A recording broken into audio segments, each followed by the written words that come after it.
Bienvenue au Monte Carlo Bay. Monte Carlo Bay, c'est un hôtel qui a 3 ans. C'est un hôtel de 300 chambres et je suis le chef de cuisine de cet hôtel.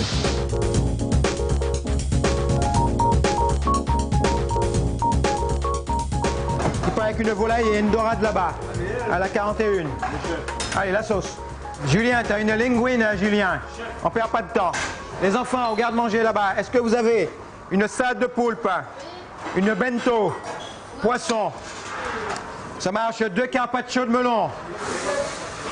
Allô, 2 carpaccio. Ravin, c'est un cuisinier intelligent. Et voilà un jeune qui, effectivement, dans sa cuisine dite gastro, qu'il fait, essaye de temps en temps d'apporter un petit peu de l'exotisme. Ça veut dire des produits de chez lui. C'est exactement comme la carangue. La quoi? C'est quoi 4,5 bébé? La quoi, chef, là? Comme les petites carangues. C'est quoi une carangue? Une carangue, c'est un poisson, un truc, ça c'est un cébro. Ben, on dirait de la carangue. C'est la même famille, hein? Ouais. 4,5 cébro et 12 soupes. Quand est-ce qu'on va à la pêche ensemble? Quand vous voulez. Quand vous voulez. Pas de problème. Mais il faut se lever tôt. Oh, c'est mon quotidien. Je vais choisir la mer, il faudra que ce jour-là, il soit mon Par contre, il ne faut pas qu'elle soit démontée. Moi, je te... Bye bye. Merci. À demain.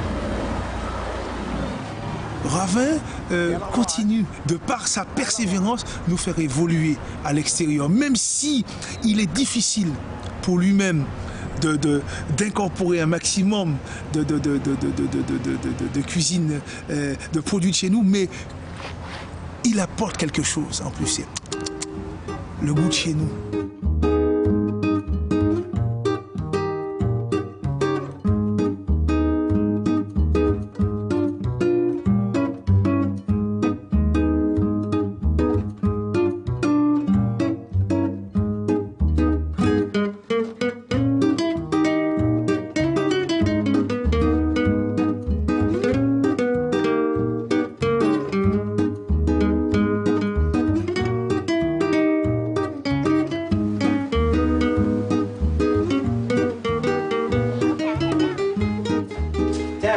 Les maniocs là. Là, les maniocs, ça c'est pour le restaurant aussi.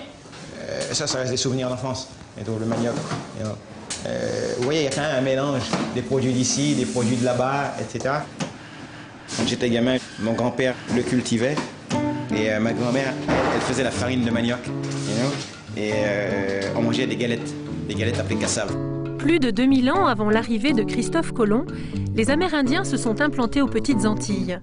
Vivant de cueillette, de pêche et de chasse, ils ont cultivé leur jardin nommé Ixchali.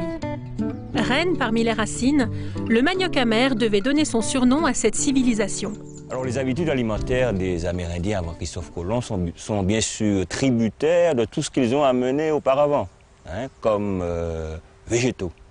Ceux que trouve Colomb ici aux Petites Antilles arrivent dans les îles à peu près 500 années avant l'ère chrétienne. Et ils amènent avec eux un certain nombre de plantes, de graines, de racines qui avant n'existaient pas. Allez.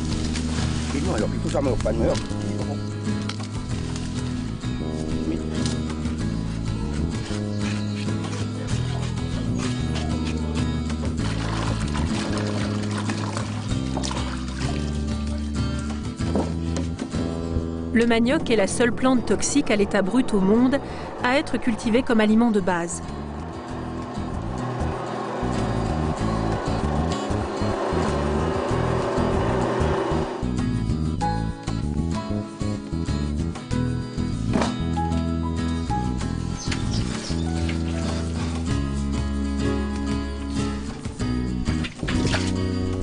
Toute une préparation est nécessaire pour extraire l'acide cyanhydrique qu'elle contient. Cette racine doit être épluchée, lavée, râpée et surtout pressée pour en extraire le sucre, puis enfin cuite, ce qui neutralise les restes d'acide.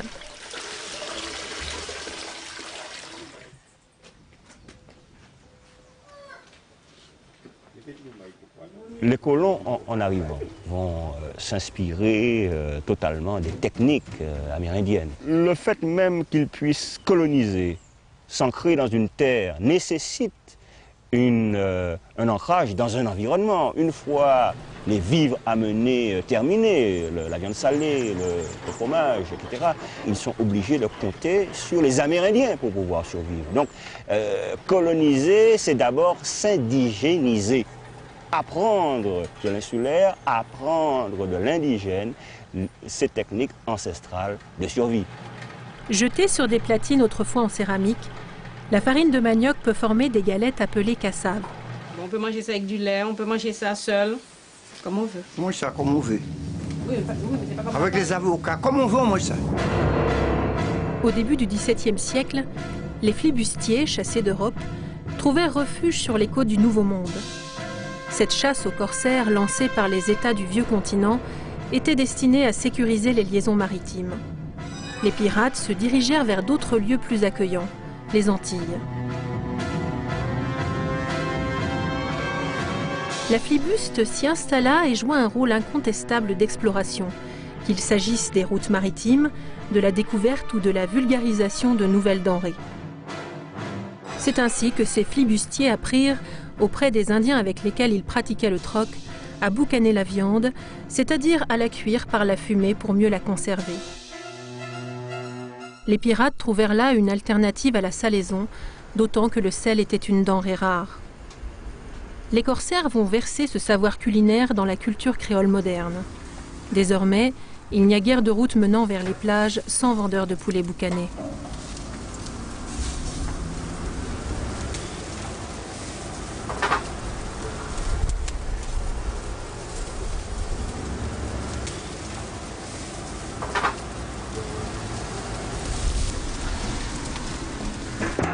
Leur goût est assez différent. Il y a ces deux positions de départ. Par exemple, on sait que l'Amérindien a horreur du sel. Il ne consomme jamais de sel, puisque pour lui, c'est un élément dommageable à sa santé. Il consomme énormément de piment, par exemple. Et bien sûr, l'Européen ne consomme pas de piment, puisqu'il n'en a pas de toute façon. Et ces goûts vont se mélanger. Cette horreur du sel va un petit peu disparaître, va être combinée à ce goût particulier du piment. La cuisine créole d'aujourd'hui est très pimentée et très salée en même temps. Donc il y aura un syncrétisme des différents goûts de ces différents peuples qui va nous donner notre goût créole contemporain. Les premiers colons entretiennent un jardin vivrier. Mais un grand nombre de produits proviennent encore de la métropole.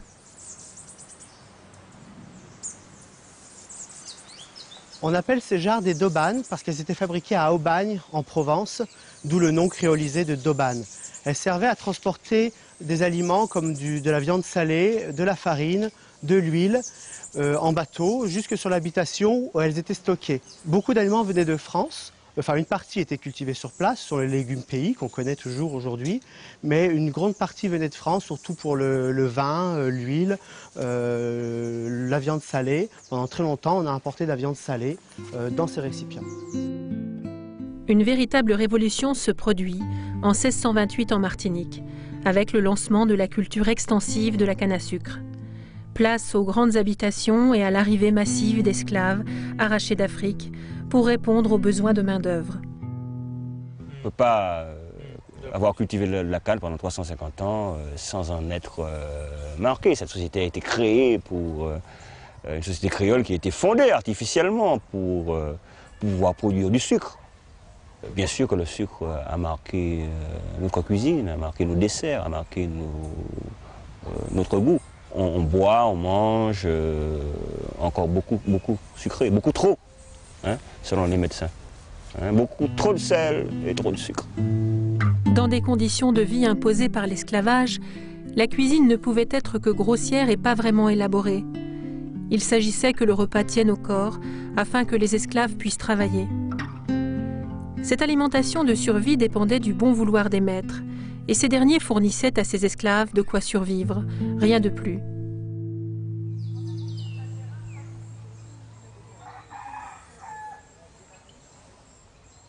Les denrées étaient parfois produites par l'habitation et quand il le pouvait, l'esclave cultivait son propre lopin de terre.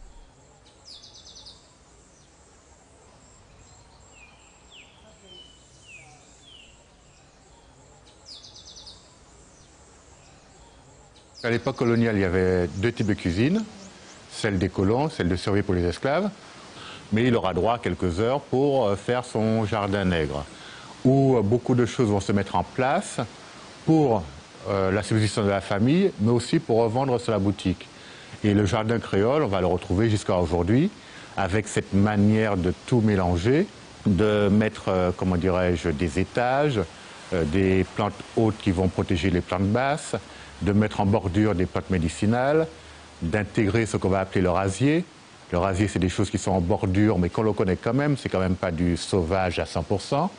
Et on peut même dire que pendant un moment, on va retrouver dans la manière dont les plats sont faits, un semblant, un facsimilé du jardin créole avec ce mélange de tous les ingrédients.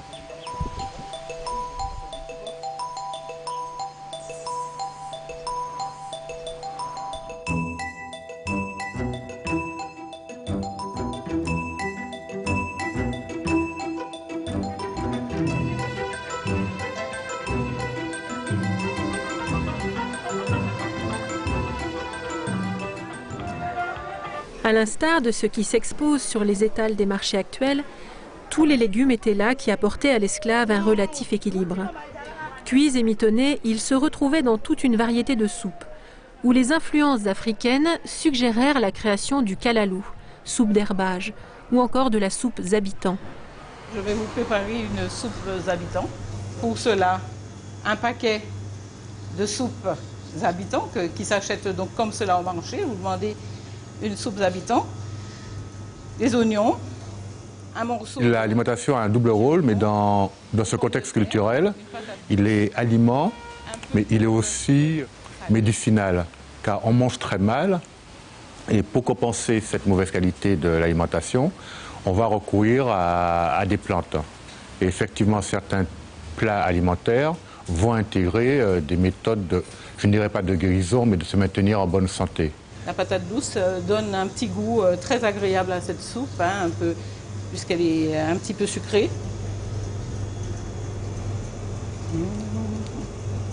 Les habitants, à l'origine, ce sont de très gros écrevisses que l'on pêchait dans nos rivières. Et on les mettait normalement dans cette soupe, donc avec tout ce que nous avons vu là, les ingrédients, et on y plongeait donc ces habitants, et les gens mangeaient cette soupe-là comme cela. Aujourd'hui, malheureusement, nous n'avons plus les habitants, mais la soupe a gardé le nom. Pour donner du goût, un morceau de bœuf salé que je rajoute. Donc maintenant, tout devra bouillir pendant une bonne heure et demie, de manière à ce que tout soit bien cuit.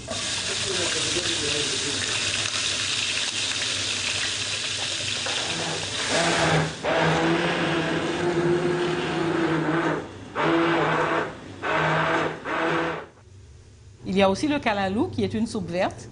Et ensuite, vous avez aussi la soupe de pied que l'on fait avec du pied de veau. Vous avez la soupe, le pâté en pot, qui est la soupe nationale, entre guillemets, puisqu'on la prend lors des occasions telles que les mariages, baptêmes, première communion. Dans la campagne, du nord au sud de l'île, les anciens disent encore qu'il n'y a pas de dîner sans soupe. Et de la soupe, on en a fait une fête. Ainsi, il n'y avait pas de baptême ou de mariage sans pâté en pot.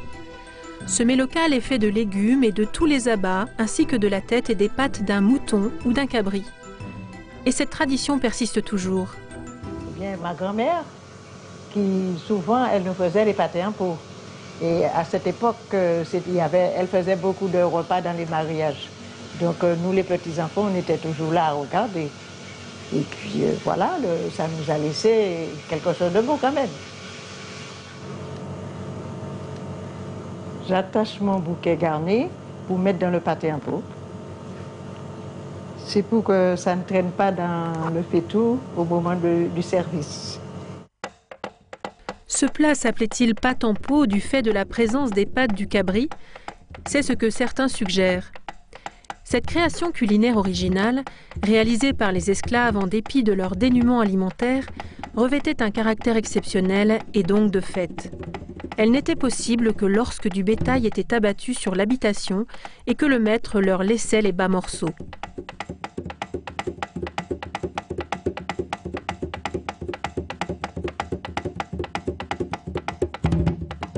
Quand vous êtes esclave sur une habitation, la nourriture vous est fournie par votre maître.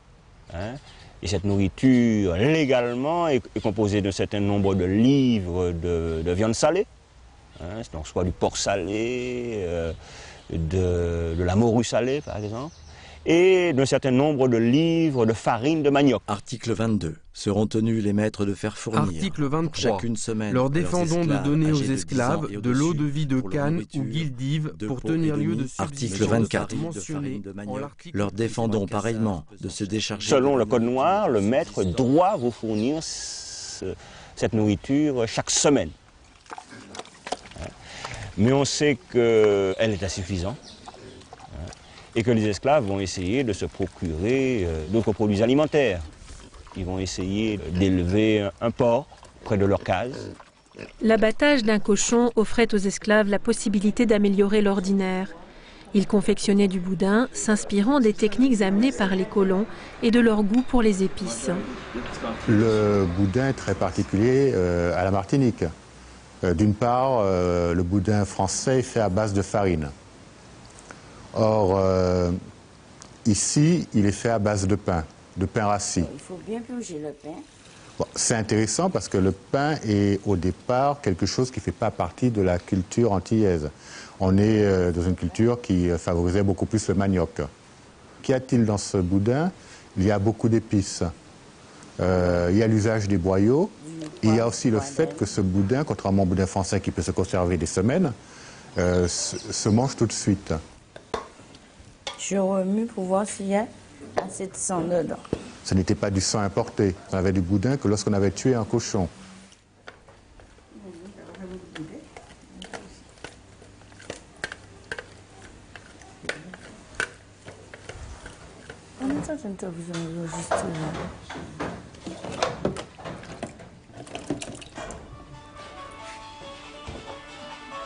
Là, je vais verser.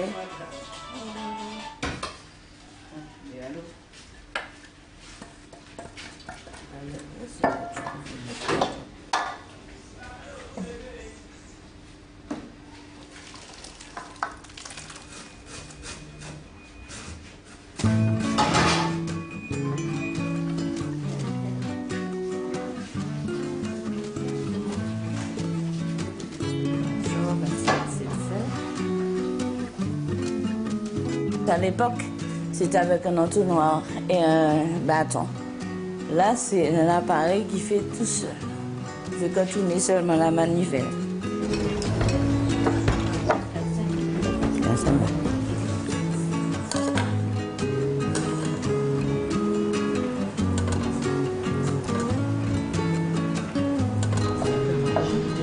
Merci madame. À vous créole. Merci. Moi, ça ne me dérange pas. Moi, ça me fait une seule fois. Merci, monsieur. Merci. Bon appétit. Merci. Allez, on va regarder si on trouve un bon fruit à peu manger ce midi là. Ben oui. D'accord. Bon. Alors, on va choisir un. Je vois un là. Qu'est-ce que t'en penses? Où ça? Celui-là qui est là. Là, je vais te montrer avec la gomme là. Celui-là là. Celui-là, tu le vois? Ouais. Il est bon? Ouais. D'accord, bon, ben, c'est bon. Pour nourrir ces milliers d'esclaves, un arbre extraordinaire fut introduit du Pacifique, l'arbre à pain, dont les énormes fruits sont plus nourrissants que la racine du manioc. Bon, Mano, attends, je te donne le deuxième. Tu es prêt? Attends, mets-toi bien. Recule un tout petit peu. Ça va tomber. Hop, attention, tu l'as vu?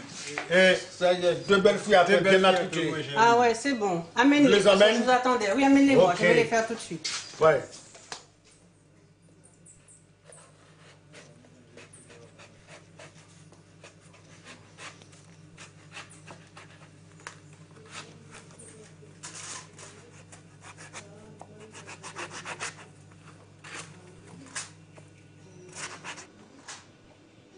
Je vais les couper en 4. Je vais enlever le cœur. Il n'est pas mûr, il est à point. Quand il est mûr, il est un peu mou. Et quand il est mûr, il devient sucré. Donc il y a des gens qui l'aiment aussi comme ça. Hein. Mais là, il est à point.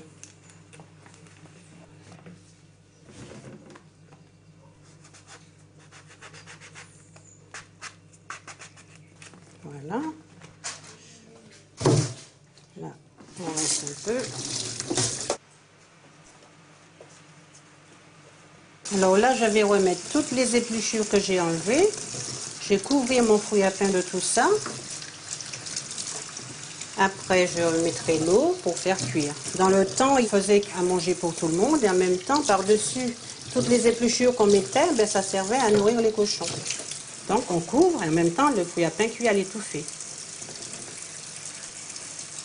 Le fouille à pain peut être fait comme je vous l'ai fait là, comme un légume. Sinon, on peut le faire en migan. Migan, c'est coupé en tout petits morceaux, c'est revenu avec de la viande salée et tout ça.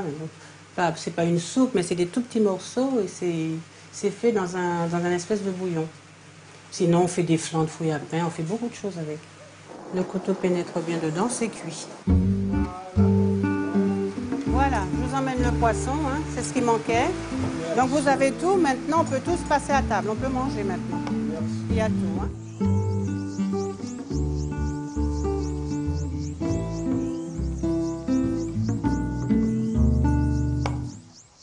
Hottentote, c'est la fleur de fouille à pain. Hein. C'est une imagination de nos grands-parents. Hein. C'est la fleur de fouille à pain qu'on fait confire. Donc, bon, il y a tout un process hein, à respecter. On la ramasse le matin très tôt. Hein, très tôt, il faut qu'elle soit fraîche. Et après, on va la faire blanchir. On va la peler. Et après, on va la faire macérer dans du sirop jusqu'à ce qu'on l'amène à saturation. Quoi.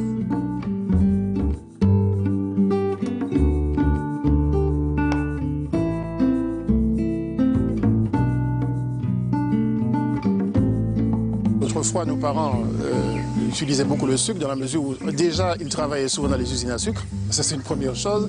Et en fait, ils avaient compris qu'en sucrant les produits, en les faisant macérer dans le sucre, ça pouvait durer plus longtemps, quoi. Parce que c'est un constat, en fait, hein, que le sucre est par lui-même un conservateur. C'est-à-dire un produit qui est sucré, il sera moins vite altéré par le temps.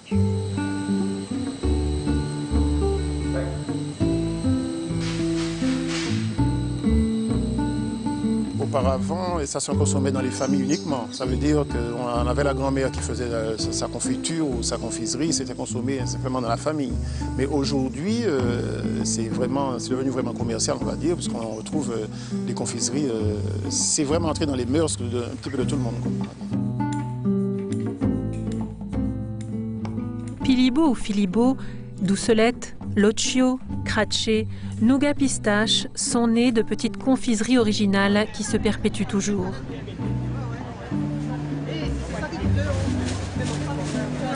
Et que dire des bracelets roses, galettes moussaches, jalousies, pain d'épices, dont la production est très ancienne. La plupart de ces pâtisseries sont des créations originales. D'autres sont des adaptations de recettes créées en métropole, tel le Robinson né au début du XXe siècle. Un Robinson, un pâté, une jalousie goyave, pâté ou jalousie? Pâté. Non.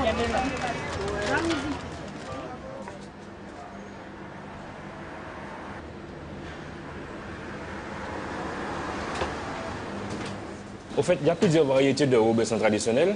Et celui-là, ici, nous le faisons avec la pâte à gros gâteau. C'est une pâte faite avec du sirop que nous préparons à l'avance, de la matière grasse, margarine, et aussi la farine, la béquine, cannelle, muscade, et aussi la vanille. Et nous malaxons tout cela, et le résultat nous donne la pâte à gros gâteau. C'est une pâte locale. Et maintenant, je vais l'étaler pour la mettre au fond de là.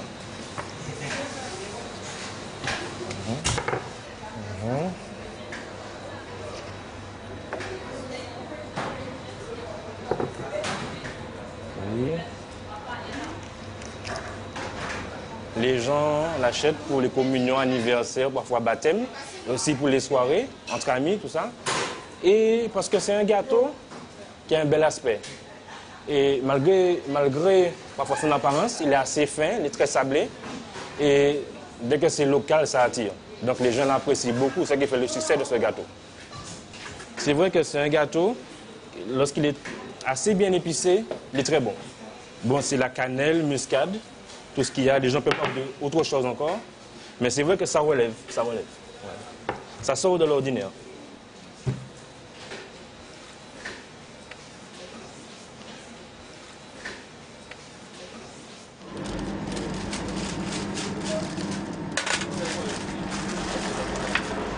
€5 et 5 Parcelle de terre plongée dans l'océan, la Martinique est entourée de mers et de poissons. Les Amérindiens y pêchaient, les esclaves aussi parfois. Certaines recettes de poissons, telles que celle du blaf, reflètent encore une fois l'importance des apports culturels à la gastronomie locale. Notamment ceux des nations colonisatrices que furent l'Espagne, la France, l'Angleterre et même la Hollande. Pendant longtemps, les gens pensaient que le blaf, c'était l'origine du mot blaf, c'était le bruit que faisait le poisson quand il tombait dans le bouillon. En cherchant un petit peu, j'ai appris que c'était une recette d'origine hollandaise. Donc, c'est le mélange de toutes ces cultures que nous avons ici qui a fait que cette recette existe. On commence par les épices. L'oignon. Donc on va couper l'oignon de manière... donc des gousses d'ail. Des gousses d'ail. Alors là, je coupe l'ail en petit.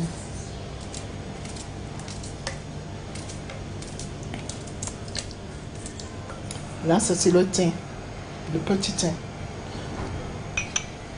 On a le gros thym. Persil. Et de l'oignon.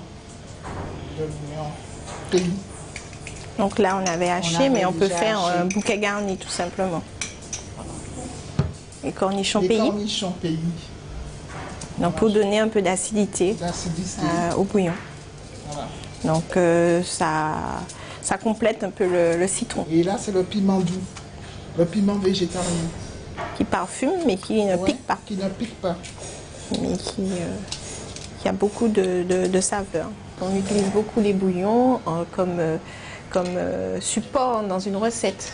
D'ailleurs que souvent on fait cuire le poisson dans de l'eau et on utilise ça en fumet, en accompagnement d'une sauce, enfin en complément d'une sauce ou autre chose. Tandis que là c'est vraiment un plat. Après citron, j'ai pas pris.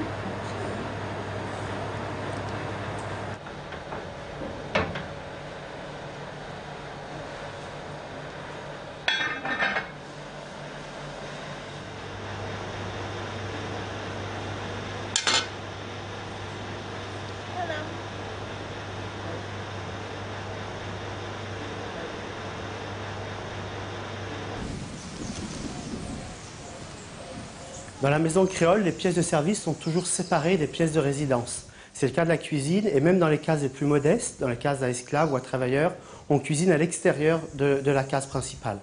Ici, à l'habitation de Clément, une grande maison de maître, on a une case entière réservée à la cuisine et à la chambre de la cuisinière. On a un système qui s'appelle le potager, qui est un massif en maçonnerie sur lequel on cuisine au charbon de bois. Donc on a une grille avec un foyer, un fenut, avec des casseroles en terre cuite ou en métal, et on récupère les cendres dessous. Le système est un peu dangereux puisqu'on a un fenut, donc un risque d'incendie, ce qui explique donc cet éloignement entre la cuisine et la maison. Il est important de dire le rôle des femmes dans la transmission de la cuisine, de la même manière que je pense que le rôle des cuisinières qui travaillent chez les Béquets ont permis un continuum entre la case du Béquet, je dis la case, la maison créole, la villa créole et la case du noir. Ce qu'on apprend quelque part, on le ramène à la maison et inversement. Les mets étaient préparés à la cuisine, à l'extérieur de la maison, et ensuite apportés à l'intérieur de la maison dans une pièce appelée office, où étaient conservés le linge de maison et la vaisselle. Les plats étaient ensuite apportés dans la salle à manger qui se trouvait autrefois dans cette galerie arrière de la maison. Elle a été transformée ensuite en salon et une salle à manger a été aménagée dans la galerie, la troisième galerie, à l'arrière de la maison. Les Béquets aussi recevaient des gens, ils avaient des réceptions, comme les grands gens, les mulâtres aussi. Et il y avait ce qu'on appelle les das. Les das, ce sont des personnes d'un certain âge qui s'occupaient des enfants, mais qui s'occupaient de la cuisine. Et bien quand une mulâtresse, un Béquet revenait de métropole, et puis il y avait une réception, ils disaient tiens, il y a ça, on peut faire ça. Alors, elle voyait la date, elle lui disait voilà je veux faire ça, et elle le transformait au goût local. Et c'est ça qui a permis d'enrichir effectivement cette cuisine martiniquaise. Il y a des oppositions de race, de classe sociale, mais en même temps il y a des traits culturels qui vont de l'un à l'autre. Avec l'abolition de l'esclavage en 1848, les esclaves désertent les plantations et les propriétaires font appel à une nouvelle main-d'œuvre, des travailleurs indiens recrutés à travers le comptoir de Pondichéry. Ils apportent avec eux tout un monde de parfums et d'épices nouvelles. Une autre page du métissage culinaire s'ouvre, bien illustrée par le célèbre Colombo à base de poudre de curry. C'est avec les mariages mixtes que petit à petit, la gastronomie indienne fusionne avec cette cuisine martiniquaise, alors en pleine construction.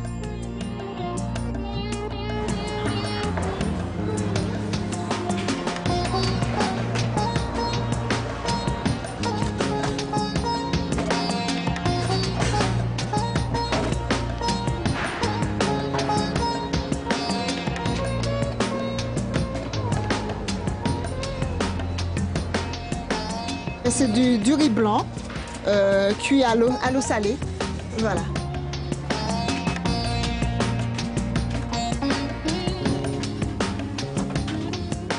Alors ça, c'est mon poulet qui a macéré la veille. Hein. Voilà.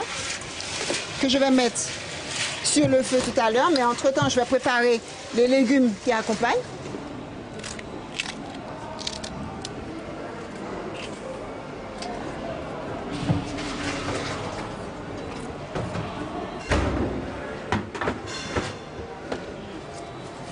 Pour le Colombo, alors mes petites carottes que j'achète et que je coupe et que je congèle, comme ça, beaucoup plus simple pour moi le matin, c'est déjà prêt. Alors dans ça, il y a carottes, Christophine et gourgettes.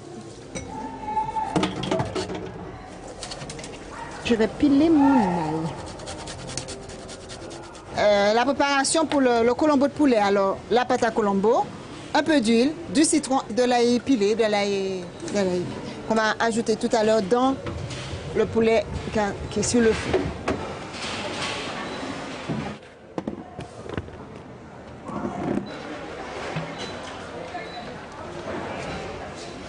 Le piment, il va le mettre lui-même. Ton petit macadam, voilà, et ton piment.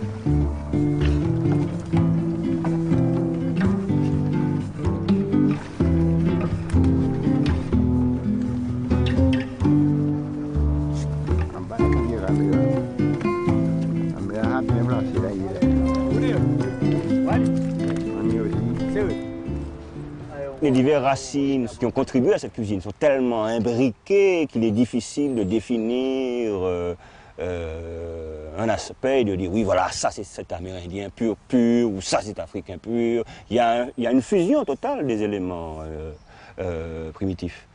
Bon, il reste un goût, une partie du goût amérindien qui a passé traditionnellement, ce goût du piment. Nous adorons le piment comme quelque chose d'éminemment culturel, qui n'est pas seulement consommé en sus dans l'assiette, mais le piment qui commence dès la préparation de la viande, qui est systématiquement assaisonnée. Il faut qu'on combien pour personne à peu près? Ça fait combien là déjà? Ça fait 10. Un poisson qui sort de l'eau, qui sort de la mer, doit être, avant de passer à la flamme, doit être débarrassé d'un élément naturel, un surplus de nature que nous appelons ici frais. Aux Antilles, on fait macérer beaucoup les viandes et les poissons, c'est sûr. Donc on met de l'ail, des oignons, ça dépend de si c'est de la viande, si c'est du poisson. Dans le poisson, on ne met pas d'oignons, mais dans les viandes, on met des oignons, par exemple. Des oignons, des herbes, du thym, du laurier. Hein. Donc il doit subir, en cuisine créole, un assaisonnement, donc poivre, sel, citron, piment. Donc être débarrassé de son excès de nature avant de subir une deuxième opération qui est celle de sa cuisson proprement dite.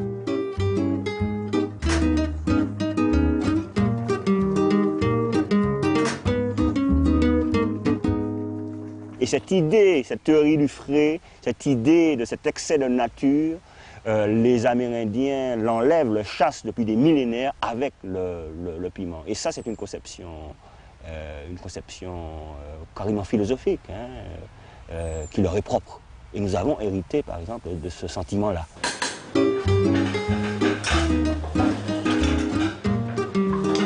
Jean-Charles Bredas s'est formé en Martinique et en métropole auprès de grands chefs parisiens. Aujourd'hui, il officie dans son propre établissement gastronomique à Saint-Joseph.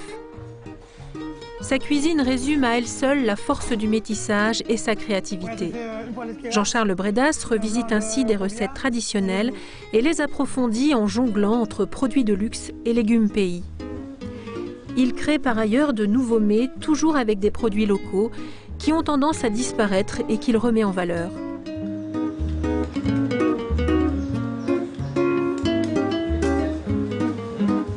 On ne peut pas revendiquer vraiment de cuisine antillaise. Par contre, nous avons des senteurs qui traversent toute la Caraïbe. Les épices qu'on va trouver à Trinidad, on va les retrouver à Santo Domingo.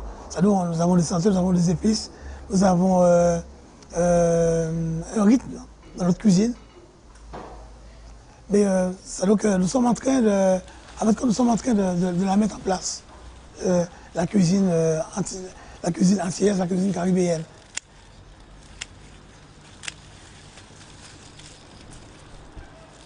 J'ai envie de dire que nous avons plus des habitudes de consommation.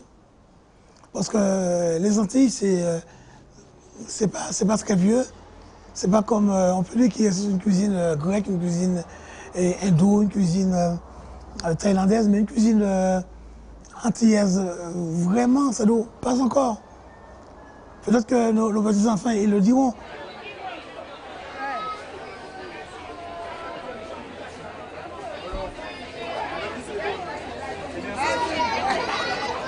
Madame, comme compteur n'est pas pour dans le fâché. Mon mari a dit ça me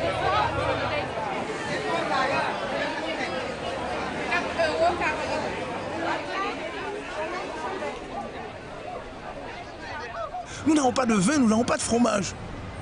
Mais nous avons une éducation culinaire parce qu'on nous a appris les produits. On connaît les produits. Nous avons des sirupeux. Nous avons du rhum. Moi, je pense que, je prends l'exemple du rhum, le rhum devait être un excellent véhicule lorsque vous voyez comme ça a changé. Les bouteilles sont de qualité, la présentation est de qualité. Et bien la cuisine devait suivre. Par exemple, une cuisine hindoue ou thaïlandaise, c'est une cuisine où pendant des milliers d'années, ils ont répété les mêmes choses, ils ont quelque chose qui leur appartient. Il ne faut pas oublier que la cuisine va parallèlement à l'histoire du peuple. Nourel n'était pas comme toutes les fêtes. Il n'aimait pas à courir les rues, à danser sous les places publiques, à s'installer sous les chevaux de bois, à profiter de la cohue pour pincer les femmes, à lancer des feux d'artifice au front des tamariniers. Il avait l'agoraphobie, Nourel. Ce qu'il lui fallait, c'était toute une journée d'affairement, d'après, de cuisinage, de nettoyage, d'inquiétude, de peur que ça ne suffise pas, de peur que ça ne manque, de peur qu'on ne s'embête, et l'on en mange du bon, et l'on en boit du réjouissant. Et il y a du boudin, celui étroit de 2 doigts qui s'enroule en volubile, celui large et trapu, le bénin à goût de serpolet, le violent à incandescence pimentée, et du café brûlant et de l'anis sucré et du punch au lait et le soleil liquide des rhums et toutes sortes de bonnes choses qui vous imposent autoritairement les muqueuses.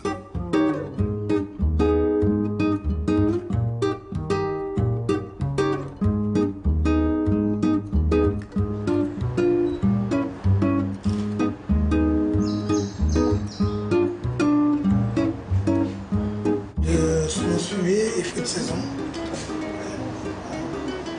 On sépare. Jojo, amène-moi les hanquets. sauce.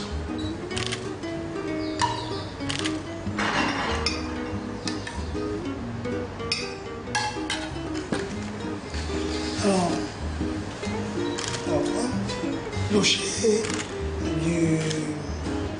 de la tourbe. Comme là c'était chaud, ça va faire une petite infusion.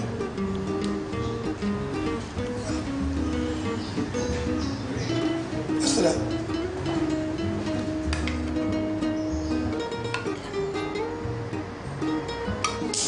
La ziguinote, le fameux coup derrière la tête. Voilà. C'est un petit coup légèrement glissé. C'est quoi que les requins est légèrement coupé en guillemets. Avec ça, on va mettre des piments zio-zio. Il est petit, il est très efficace. Ça marche. À l'Orel, on sait que bon, c'est des choses, c'est du porc, c'est des pâtés salés, c'est tout ce qu'on veut, c'est tous les produits de Noël.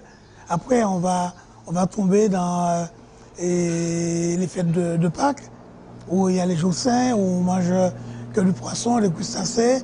Ensuite, le lundi de Pâques, où on va entrer dans les repas de bord de mer, les matoutous, tout cela. En Martinique, les acras marquaient traditionnellement le jour du Vendredi Saint, avant d'acquérir une notoriété internationale qui en aurait presque fait oublier les marinades d'antan. Les acras, toujours, on dit des acras. Mais auparavant, voilà, nos parents disaient marinade. Alors je pense que c'est parce que c'est une histoire de faire tremper, macérer plusieurs ingrédients dans un liquide. Donc ça marinait un petit peu quand même. Hein. Donc je pense que c'est pour ça. Je ne sais pas si j'ai la bonne réponse, mais je pense que c'est un peu ça. Je vais mettre un petit peu de bicarbonate, parce que dans le temps, il n'y avait pas de levure. Hein. Donc on mettait de la bicarbonate pour faire lever les pâtes. Je vais mettre un peu de morue. Alors la morue, je l'ai lavée, j'ai fait cuire, j'ai émietté, donc elle est dessalée. Donc on met... On fait des acras de crevettes, des acras de morue, des acras de lambi, des acras de tout ce que vous voulez en fait. Hein. Donc je vais mettre... Alors ça, ce sont des oignons, du persil haché. Hein, je vais rajouter un peu d'ail. Donc il y en a partout, à tous les repas, ça se sert à l'apéritif, ça se sert en entrée avec de la salade. On fait comme on veut. Mais en général, c'est pour démarrer un repas, hein, les acras.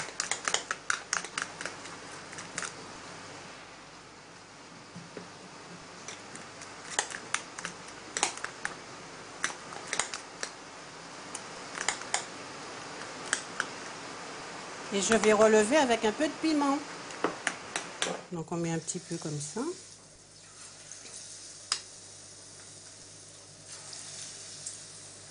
Ça s'appelle des acras, mais à base de légumes. Donc il y a des carottes, du chou, des oignons, de l'ail. Et il n'y a pas de viande dedans. Donc ça, c'était pour marquer les jours saints. Mais sinon, les acras traditionnels, ce qu'on appelle des marinades, on fait ça tout au long de l'année pour quand on a un apéro. On les mangeait comme repas, hein, quand les gens n'avaient pas beaucoup d'argent avant. Donc on faisait ça, on mangeait ça avec du pain dans un sandwich, comme vous mangez un sandwich saucisson beurre, nous on mangeait un sandwich acra pain. Hein. Voilà. Voilà.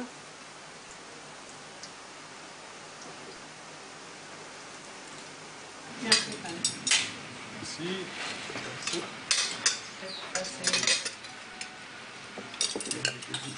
Moi, ben bon appétit, hein. Oui. Merci, monsieur. Ah oui. Nous sommes entrés dans la cuisine française. Et je regardais dans les ouvrages, je regardais les petits farcis. Et je vois les Christophine farcis. C'est vrai, Christophine, elle est rentrée dans le cadre de la cuisine française. Elle est entrée. Les acras maintenant, j'ai vu, c'était Pierre Lorcy, un grand chef français. Première page, je vois les acras. Cela veut dire, les acras ne sont plus à nous. Si vous voulez, voilà un produit qui est de la Martinique et qui est maintenant entré dans le cadre de la cuisine française. Et beaucoup de choses vont entrer dans le cadre de la cuisine française, tout en sachant qu'elles viennent de la Martinique. Alors c'est pour ça que je vous dis qu'il faut que nous puissions réapproprier les choses et que de l'autre côté, qu'on reconnaisse que nous faisons un travail de l'autre côté et que les produits que nous avons, même si petits qu'ils soient, par rapport à la grandeur de la cuisine française, vous devez au moins, monsieur, reconnaître que nous avons des produits de qualité.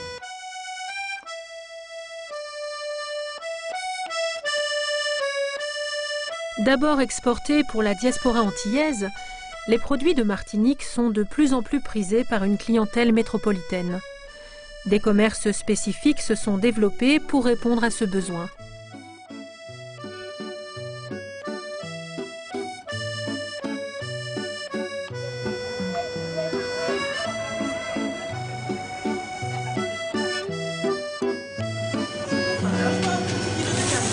Un petit kilo de cabri. Alors, un petit... Oui, il n'y a pas de problème. Alors, le cabri, il faut déjà assaisonner du citron, de l'ail, de l'oignon. Et puis, toutes ces épices, nous mettons un peu de poudre à Colombo pour assaisonner. Et quand c'est bien assaisonné, vous laissez macérer le soir et le lendemain, vous faites cuire. Et comme c'est la viande qui est un peu dure, il faut avoir une bonne demi-heure pour faire cuire. Et s'il n'y en a pas assez de poudre à Colombo, vous ajoutez 1 ou 2 cuillères à poudre Colombo.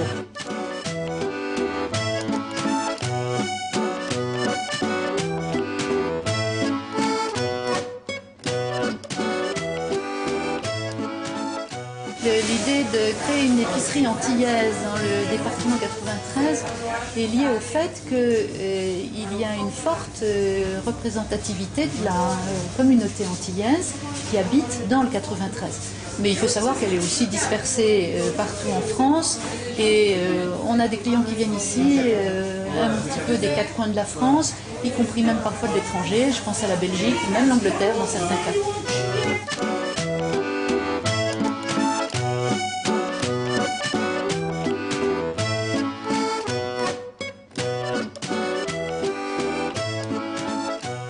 Regardez tout ce qui est beau, voyez-vous les avocats de la Martinique, hein?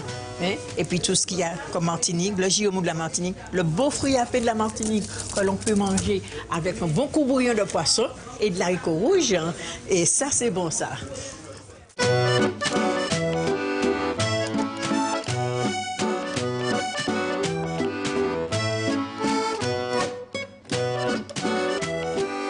Il faut ajouter aussi, bien sûr, la communauté qui vient retrouver sa tradition. Et la tradition passe toujours évidemment par la cuisine et la gastronomie. Mais il y a aussi beaucoup de métropolitains qui découvrent les Antilles parce qu'ils y vont pour passer des vacances. Et donc, ils reviennent avec une nostalgie de certains pays ou bien ils ont envie de faire découvrir à leurs amis au retour ce qu'ils ont pu consommer là-bas. Et souvent, Mamie, on a des métropolitains qui ont été touristes aux Antilles et qui viennent ici pour recréer un peu l'atmosphère de leurs vacances. Notre cuisine, la cuisine martiniquaise, on ne peut pas la cloisonner avec les produits nouveaux qui sont arrivés sur le marché martiniquais, avec le martiniquais qui a beaucoup voyagé, qui voyage beaucoup. C'est alors qu'aujourd'hui, nous sommes en train de mettre en place une cuisine qui est pratiquement le reflet de notre réalité au quotidien. La cuisine locale, la vraie cuisine traditionnelle, c'est une cuisine qui demande du temps. L'accélération du rythme de vie tend à diminuer ces moments familiaux de partage autour de plats faits maison. Le temps passé à éplucher, nettoyer, concocter et faire mijoter un plat semble disparaître au profit d'une alimentation plus rapide.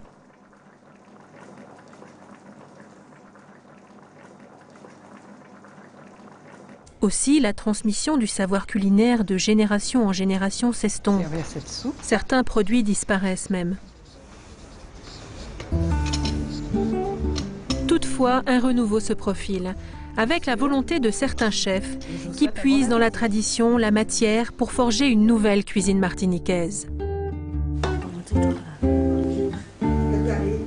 Arrête de parler là.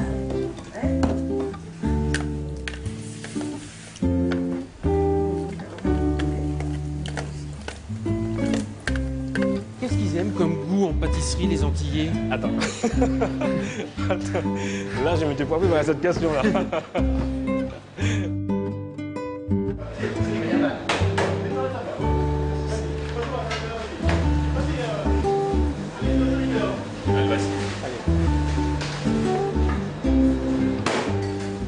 Comment tu as été formé à la pâtisserie locale? Est-ce que c'est l'école ou est-ce que c'est plus ancien? À l'apéritif, ça se sert en entrée avec de la salade. On fait comme on veut. Moi, ça comme on veut. Avec les avocats. Comme on veut, on mange ça.